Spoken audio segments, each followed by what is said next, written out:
तुम्हाला शाळेची परीक्षा याची गोष्ट सांगणार आहे.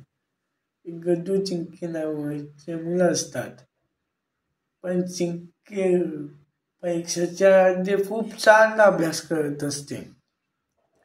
पण गड्डू नाही करत. तर त्याचे बाबा म्हणतात, मला तुझी खूप काळजी वाटते.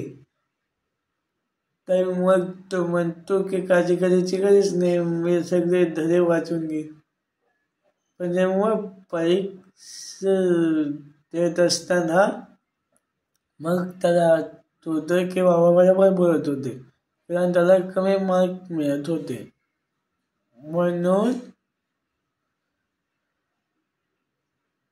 म्हणून त्याला बाबांचं म्हणणं पटलं आणि मग त्या दिवसापासून तो बसता अभ्यास करू लागला.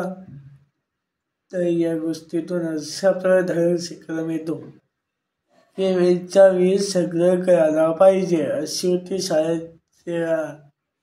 शाळेची परीक्षा याची गोष्ट.